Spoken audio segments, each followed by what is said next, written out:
Hey everyone, welcome back. Today's story is one of the most disturbing, mysterious, and unforgettable moments ever witnessed on the America's Got Talent stage. This is not just another magic act. This is not just another contestant chasing fame. This is the story of an anonymous magician whose presence alone sent chills through the entire theater, a performer who walked onto the stage with no face, no name, and no explanation, and within minutes completely terrified the judges, the audience, and millions watching at home. From the very first second, something felt off. The lights dimmed, the crowd grew quiet, and the energy in the room shifted in a way that even seasoned judges could not explain. Usually, the AGT stage is full of excitement, smiles, and applause. But this time, there was tension. Real tension. The kind you feel in your chest before something unbelievable happens. As the music began to play softly, a single figure emerged from the shadows. Dressed entirely in black, wearing a smooth white mask with no expression, the magician said nothing.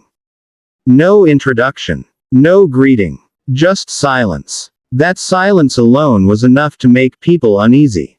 Simon leaned forward in his chair, squinting his eyes. Sophia looked at Howie with confusion. Heidi shifted uncomfortably, already sensing that this act was not going to be normal. The host tried to interact, asking the performer's name, but there was no response. The magician simply raised a hand, signaling that the act would speak for itself.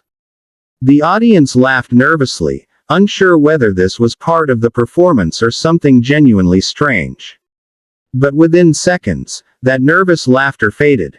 The magician slowly reached into a bag and pulled out a deck of cards. A simple object. Something everyone has seen 1,000 times. But the way the magician handled them was different. Deliberate. Careful. Almost ritualistic. Every movement felt calculated, as if something terrible would happen if even one step went wrong. Heidi was invited onto the stage. She hesitated. You could see it on her face. She smiled, but it was forced. As she stood next to the magician, the contrast was striking. A glamorous supermodel beside a faceless, silent figure dressed like a shadow. The magician handed her the deck and motioned for her to shuffle. She did, trying to break the tension with humor, but the magician did not react. Then, without touching the cards, the magician gestured for her to spread them on the table. She did. He pointed to one card and nodded, signaling her to remember it. She lifted the card, looked at it, and held it close to her chest. Now this is where things started to get truly unsettling. The magician slowly turned toward the judges, then back toward Heidi, and raised one finger. The lights dimmed further. The music stopped completely. You could hear people breathing in the audience. Complete silence. Suddenly, the magician reached up and pressed 2 fingers against the mask, right where the eyes would be. Then he slowly pulled his hand away, revealing that the card Heidi had chosen was somehow printed directly onto the surface of the mask.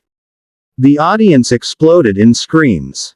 Heidi jumped back, visibly shaken. Simon's mouth dropped open. Howie stood up from his chair, yelling that it was impossible. The card was not taped. It was not stuck on. It looked like it had always been part of the mask itself. But the act was far from over. The magician removed the mask and placed it on the table, face up. The card image was still there. He then gestured for Heidi to turn her card over. When she did, the card was completely blank. No suit. No number. Just a white piece of cardboard. Heidi stepped away, covering her mouth. She kept saying no, over and over again. The judges looked at each other in disbelief. This was not just a trick. It felt personal. Like the magician was reaching into people's minds and pulling things out. Simon tried to regain control and asked the magician how he did it. The magician finally spoke for the first time, and his voice was calm, low, and emotionless. He said, Some secrets are better left unknown. That single sentence sent another wave of chills through the room. Next, the magician turned his attention to Simon. He pointed directly at him, then at the buzzer. The audience gasped. Simon laughed awkwardly, but you could tell he was uneasy. The magician asked Simon to think of a word. Any word. Do not say it out loud. Do not write it down. Just think it. Simon crossed his arms, confident. He has seen every trick in the book. Or at least he thought he had. The magician walked to the center of the stage and closed his eyes. He began breathing slowly, almost like he was meditating. The lights flickered slightly. People whispered that it had to be staged. But Simon's expression changed. His smile faded. The magician opened his eyes and slowly wrote something on a piece of paper. He folded it, placed it in an envelope, and handed it to Simon. You can't just ignore the facts. Simon was instructed not to open it yet. Then the magician asked Simon to say the word out loud. Simon hesitated. That hesitation alone told everyone that something was wrong.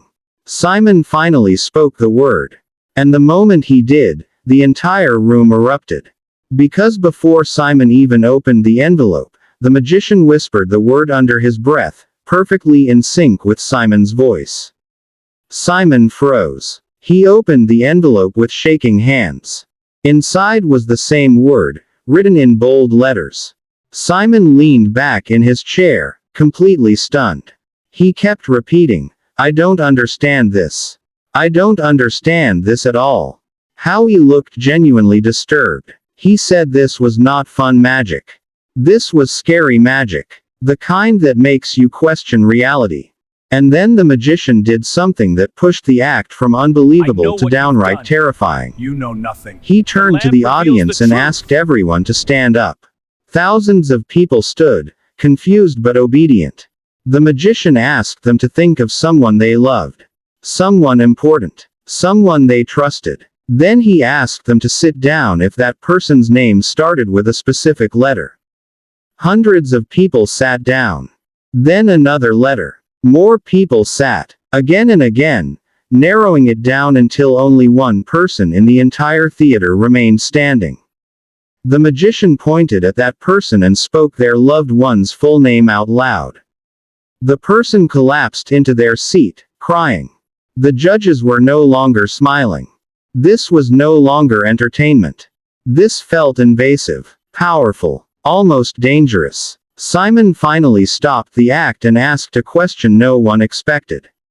"Who are you?" The magician looked directly into the camera, breaking the fourth wall, and said, "I am no one. And I could be anyone." Then the lights went out. When they came back on, the magician was gone. No smoke. No trapdoor. No explanation. Just an empty stage and a room full of terrified people. To this day, that performance is still one of the most talked about moments in AGT history. People still debate whether it was real, staged, or something far darker. The judges have admitted in interviews that they were genuinely scared. Not impressed. Scared. And the most chilling part is this. The magician was never seen again. No social media. No follow-up interviews. No real identity ever revealed. Just a mask, a memory, and a performance that left everyone questioning what they had just witnessed. And as you sit there watching this, ask yourself one thing. The moment the lights returned and the stage stood empty, the silence inside the theater was heavier than any applause could ever be. People didn't know whether to clap, scream, or sit there questioning their own thoughts. The audience slowly began applauding, but it was weak and scattered, not the roaring cheers that usually follow a great performance. This applause was different. It sounded more like relief than appreciation. Simon leaned forward again, rubbing his temples. He finally spoke, and his voice was quieter than usual. He said that in all his years on television, he had never experienced anything like that. Not because it was clever, not because it was flashy, but because it felt real. He admitted that for the first time, He didn't feel like a judge watching a contestant. He felt like a subject in an experiment. This mask Howie was represents your new visibly beginning. shaken. What He identity laughed must I nervously assume? and said One that of magic power is and supposed influence. to make you smile, not make you question your own safety. He even joked that he might not sleep that night, but no one laughed with him. The tension was still hanging in the air like smoke that refused to clear. Heidi kept looking at the mask on the table. Production assistants had returned it to the stage after the act ended, and it sat there under a single spotlight. She said something about it made her uncomfortable, like it was watching her even without eyes. Sophia nodded and admitted she felt the same way. The mask had no expression, yet somehow it carried emotion. Cold, empty, and threatening. Backstage, the confusion only grew worse. Producers rushed around trying to locate the magician. Security reviewed cameras. Stage managers checked trapdoors, curtains, and exits. No one could explain how he vanished so cleanly. According to the footage, he walked toward the back of the stage when the lights went out. When they came back on just a few seconds later, there was no sign of him. No movement. No silhouette. Nothing. One of the camera operators later claimed that his equipment malfunctioned during those final moments. Another technician said the audio briefly cut out. Small details, but together they made the situation even stranger. It was as if the act didn't just happen on stage, but interfered with the environment itself. The producers attempted to contact the magician using the registration information provided before the audition. That's when things took an even darker turn. The name listed was fake. The phone number didn't exist. The address led to an abandoned building that had been empty for years. The power of stories is Whoever they can this change magician minds. was, And that's they how we had create planned real this change. carefully. Exactly. They never intended to be found. As the episode aired, the internet exploded. Clips of the performance spread everywhere within hours. People slowed down the footage, zoomed into frames, analyzed reflections, shadows, and movements. Professional magicians uploaded reaction videos, some praising the genius of the illusions, others openly disturbed by what they saw. A few even refused to analyze it at all, saying it crossed a line they were not comfortable with. Viewers began sharing their own theories. Some believed it was advanced psychological manipulation. Others claimed it was mass suggestion combined with cold reading. But many couldn't explain how the magician knew personal information without any visible interaction. One moment in particular drove people insane. During the audience segment, when the magician narrowed down the letters and revealed the loved one's name, viewers noticed that he never asked for volunteers. He never spoke to the audience beforehand. There was no setup shown. And yet, he reached the exact person with terrifying accuracy. That person later posted online, confirming that the name revealed was correct and deeply personal. She said no one in the production team knew that information. She also said that during the act, she felt dizzy. Almost disconnected, like her thoughts were louder than usual. That statement only added fuel to the fire. Rumors began spreading fast. Some people claimed the magician was a former intelligence operative trained in psychological warfare. Others believed he was part of a secret research project involving behavioral prediction. And then there were the darker theories. The ones that suggested this was something beyond skill. Something unnatural. America's Got Talent producers released a statement assuring viewers that no laws were broken, and that everything was done safely. But they never explained how the tricks worked. They never even attempted to. Instead, they quietly removed the mask from public display and limited press access regarding the act. That silence made people even more suspicious. Simon later admitted in an interview that he had nightmares after the show aired. He said the word he chose during the act wasn't random.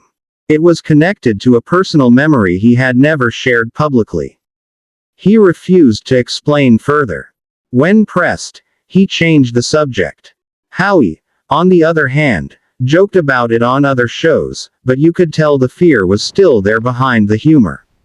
He said that magic should never make you feel powerless, and that's exactly how he felt that night. Powerless. Weeks passed, and the magician never returned. Contestants moved on. New acts took the stage. The show continued like nothing had happened. But viewers never forgot. Comments kept flooding in asking where the anonymous magician was. Why he didn't come back. Why there was no wildcard return. Why no explanation was ever given. Then something unexpected happened. People began reporting strange experiences after watching the clip.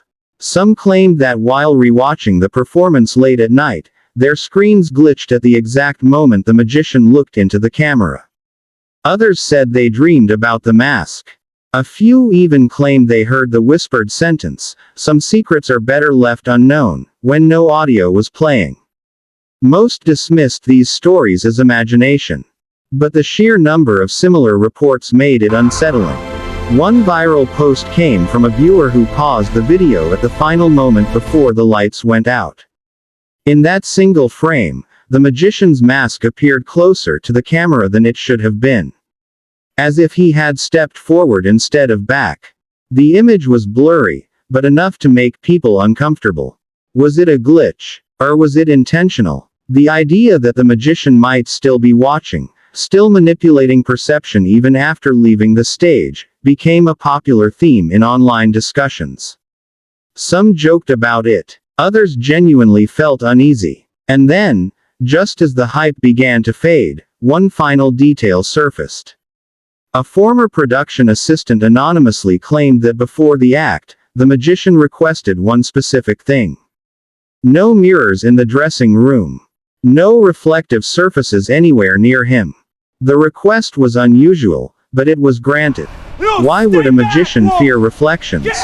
No one knows. The assistant said that when the magician left the dressing room, he didn't say goodbye. He didn't thank anyone. He simply paused at the door, turned back, and said one sentence. "You already know me." And then he walked away.